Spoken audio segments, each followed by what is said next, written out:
gonna take this, I'm gonna bend it down. All right, so we're back in the garage today, and we are working on the bookshelves. We're gonna start with making brackets. These are the brackets that hold the shelves together. So I've got some 10-foot sticks of angle iron here. We're gonna be chopping those down into shorter pieces, about this long. It's kind of a shame to cut up some long sticks, but whatever. And we'll be popping holes in them like this and getting those ready to weld onto our uprights. Then we'll also be making our cross braces that go between the two uprights to hold those to the wall. We're also working on those. So I've got some strap iron here that's gonna go across the back. I'm cutting the little pieces that can weld on the ends. You can cut them, you can bend them. I don't have a means of bending it, so I'm just gonna cut them and weld them on at a 90-degree angle, punch some holes in them, and we're gonna be all right. We're gonna be all right, so I'm excited.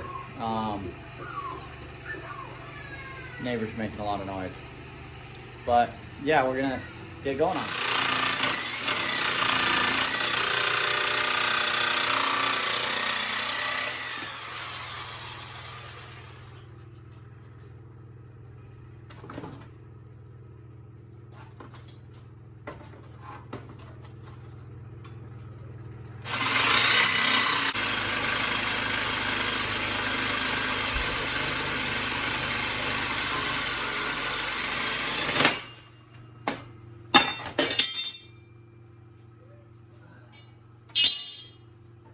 Screw those.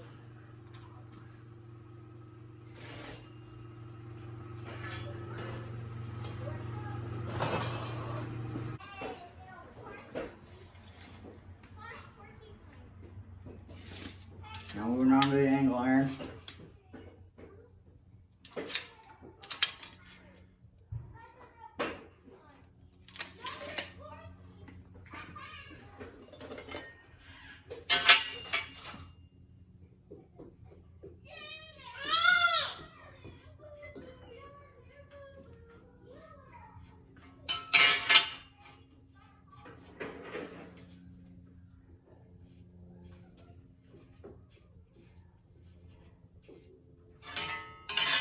Markers are about square useless right there. I have to get a new marker.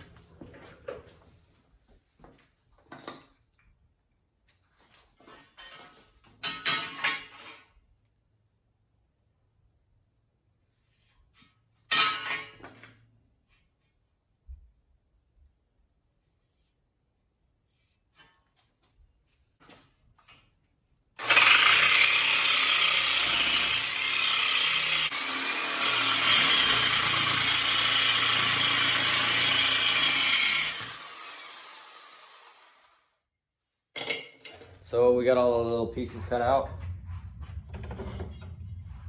Got them all cut to length. Now it's time to punch holes in them. The next step is to get these little holes in here. The screws go through these holes to hold the shelves on. So one of the little tricks I've got is, because I hate measuring holes to punch them. It takes forever, especially if I'm doing it over and over and over and over again.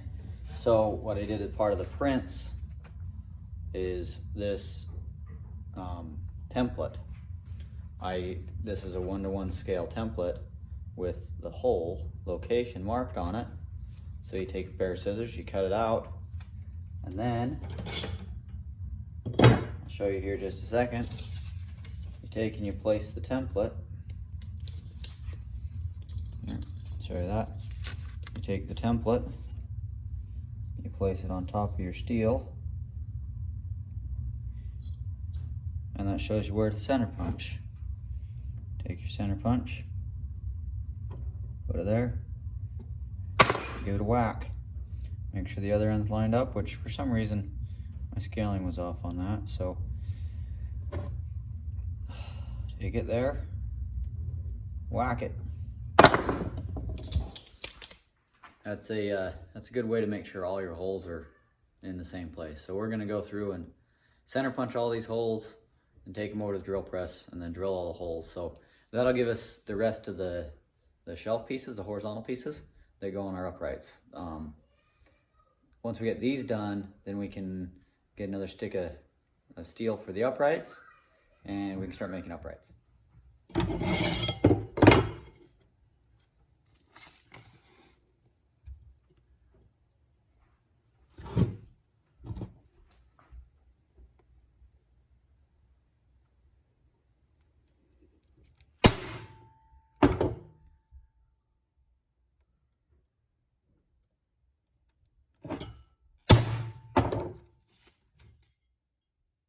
Like that. One is punched. No measuring, no nothing.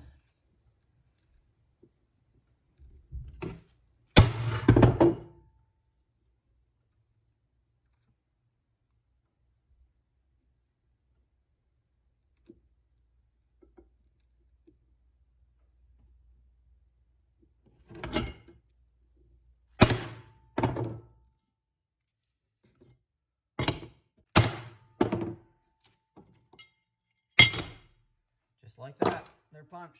All right, got them all punched. Now we're gonna move over to the drill press and drill them.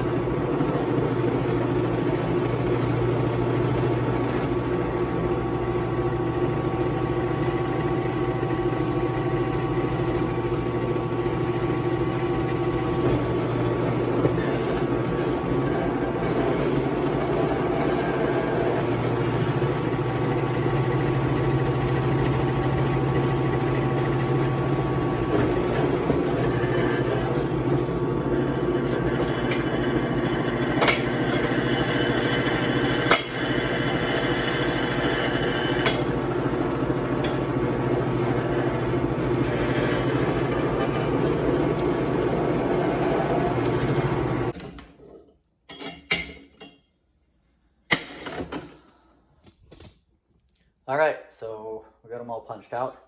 For those, next step for those is to grind all the corners and just smooth them up, make them nice so they're not gonna sharp and cut you. And then, but right now, I cut my little tabs for my piece that goes across the back. That, I don't know what to call it, back strap. Sure. I'm gonna punch the holes in the center of these so I can weld these onto the other piece. It's a lot harder to punch the hole in it after it's welded on when it's 4 feet long. So nice little piece.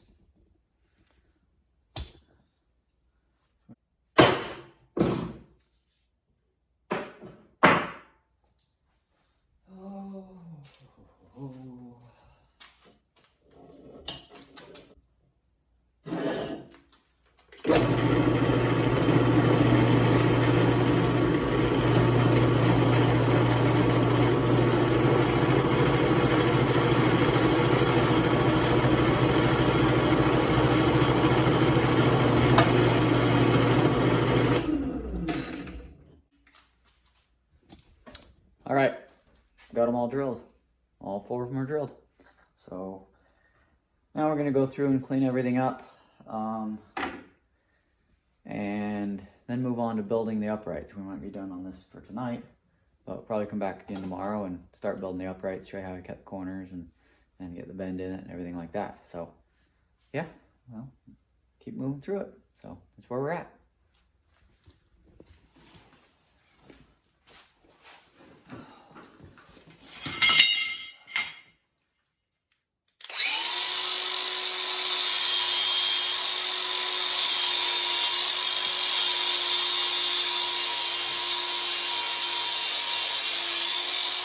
Back in the shop, we got all the angle pieces cleaned up last night, and then today we're getting started on the uprights. So what I got here, I've got a piece of, I think this is about 19 feet long, a piece of steel for the upright. This is reclaimed, so you can see there's actually a bunch of little holes in it from all the old screws and stuff that were in it. I'll fill all the holes up with the welder. Right now I'm gonna work on cleaning it up. You can tell it's a little bit rusty. Oh, there's my finger.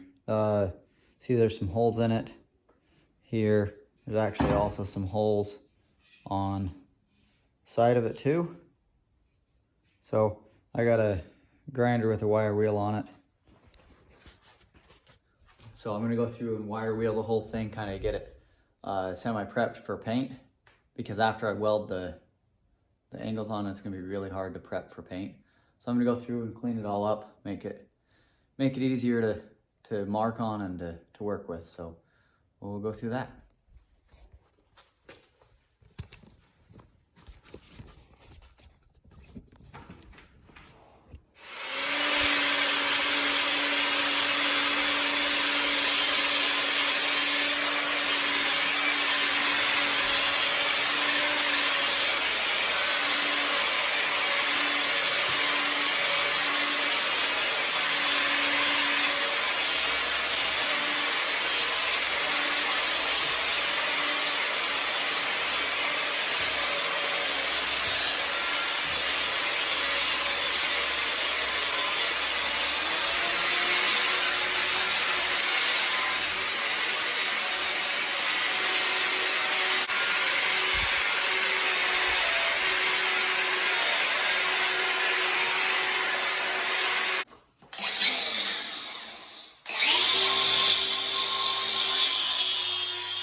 All right.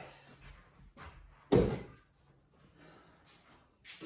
right, I think we got it all cleaned up, and time to work on that end. We're gonna do cut the 90-degree in it. All right, so what I'm gonna do, first thing I'm gonna do is cut this end square. It's not square.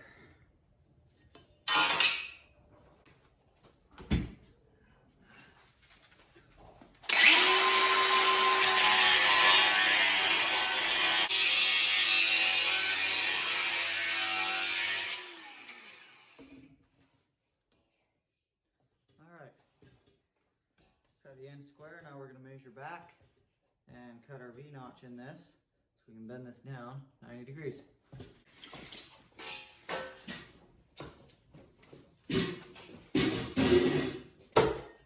I'm going to take our square. We're going to go 45 degrees back that way.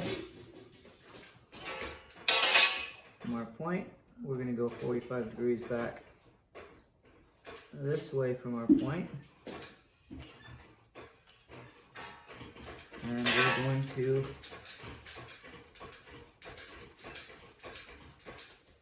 transfer those lines around.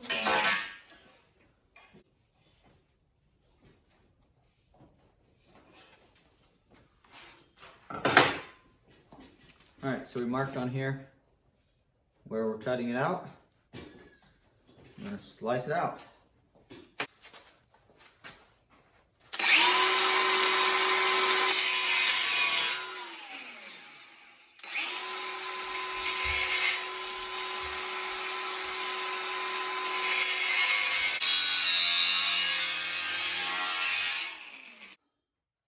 Alright, got the V groove cut out of there. Now what I'm going to do is I'm going to just trim out a little bit in this corner here. Trim out, just fix those corners up right there. So when I bend this down, I don't have any interference in there.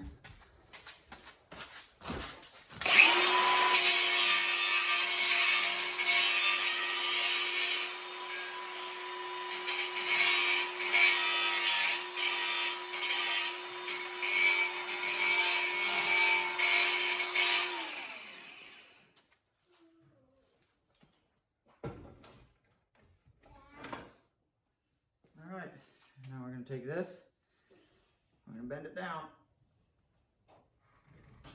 Alright, so I got my brace across here to keep this flush through. Now I'm going to take and put my square in here and square this corner. A little bit out. Might have to loosen that up just a little bit.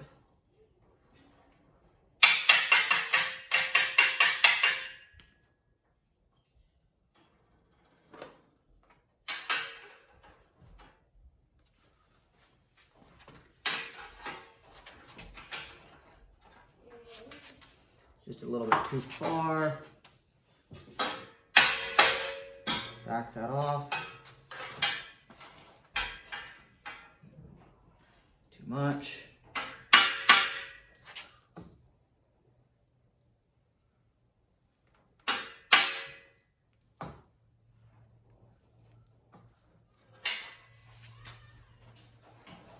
All right, corner square. I'm gonna go ahead and tack weld here, flip it over, tack weld the other side, and I'll leave this on while I weld it to try to keep it straight, but I'll put several tacks in here to keep it from moving. But it's ready to weld.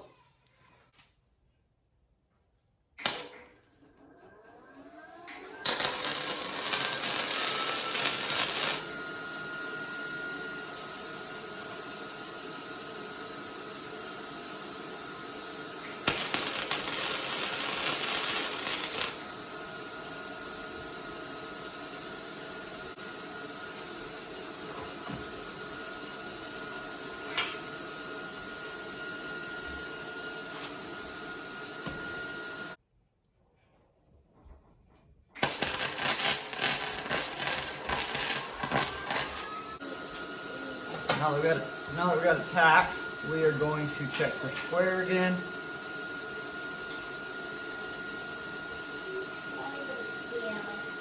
We're still square.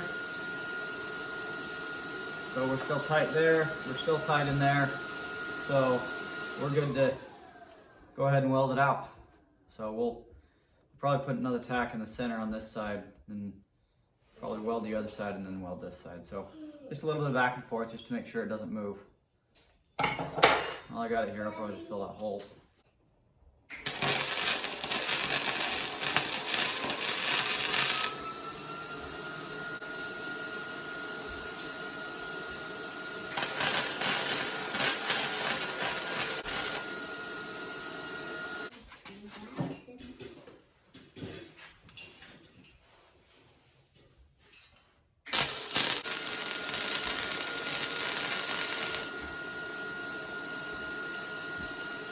There's one.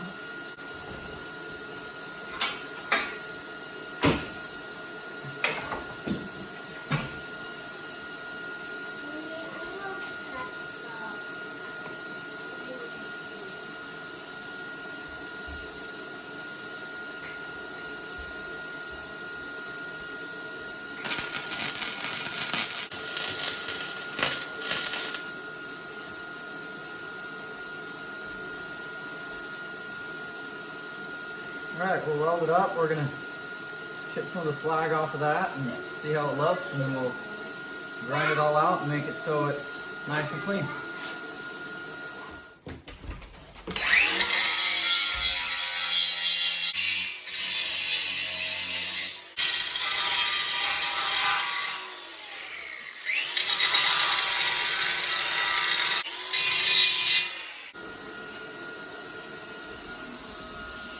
All right, so now that I've got this 90 put on here, I'm gonna cut it to length. It's still like 19 feet long, so it's a lot easier to work with.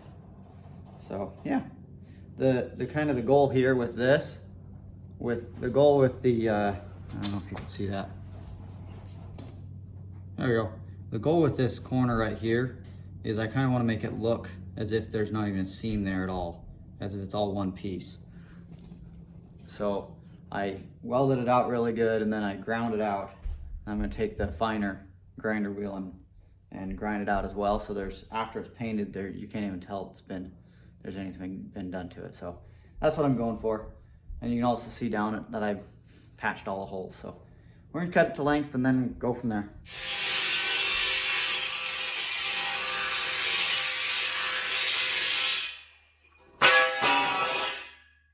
Much more manageable. Much more manageable. What we're gonna do is plug the ends. Plug the ends. We're gonna put a plug on these right here. Plug on each one of them. Keep everything nice.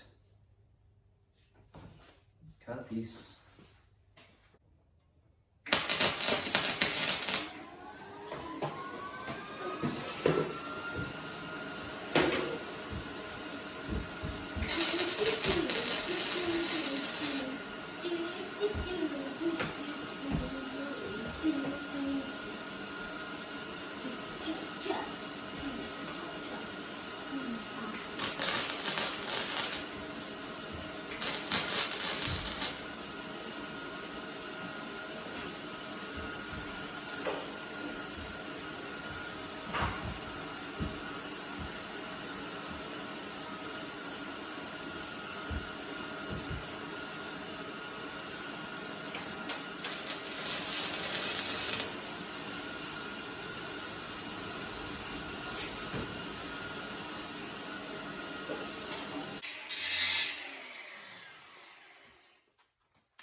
dead again.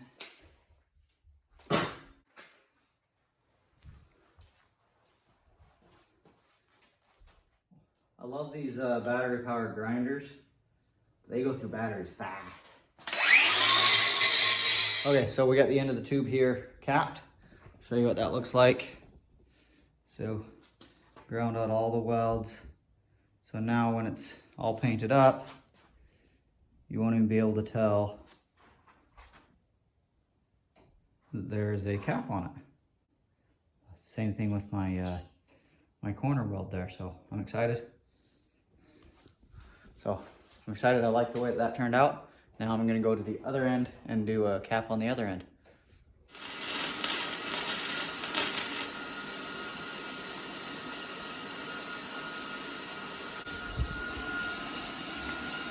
I would say I didn't do too bad on that one. Ooh, pipe's a little hot.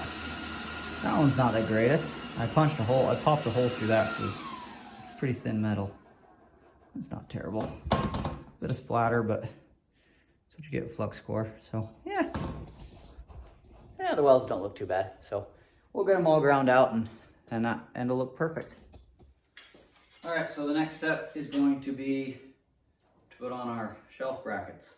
So I'm gonna go off my prints over there. I'm gonna lay out along here where they all go.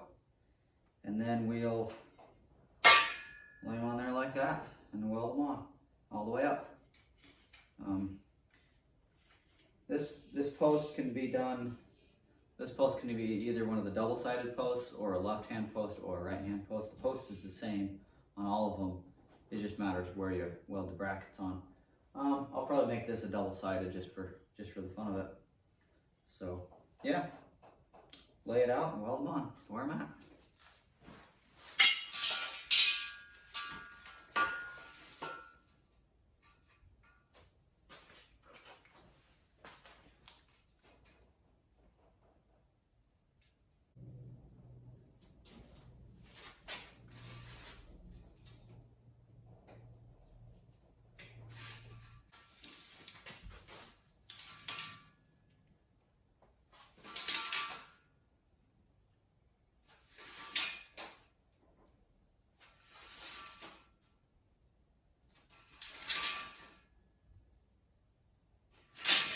We're right.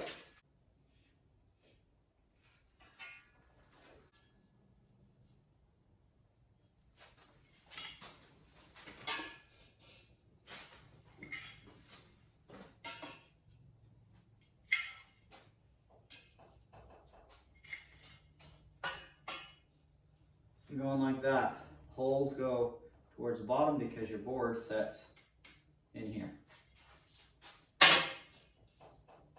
Just like that. Now we're going to square them out, center them up, tack them on.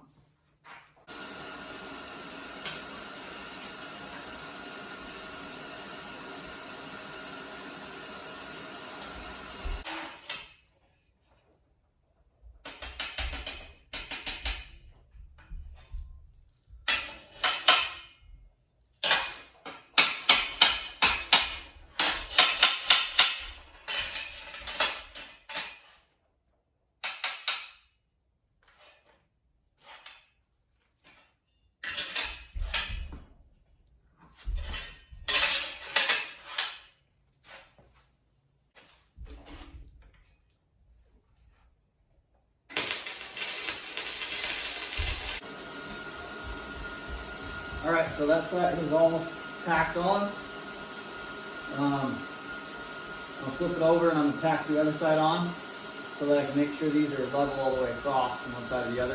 If not, when you put it up, your shelves will be like this. You don't want that. You want them to look right. So flip it over and tack the other side on. All right, so that one's done. That's how to build a post. So I'm just gonna basically copy paste, make another one. Instead of having shelf brackets on both sides of it, it's only gonna have shelf brackets on one side. And yeah, we'll make the pieces that go across the back, and that's about it. So yeah, thanks for watching.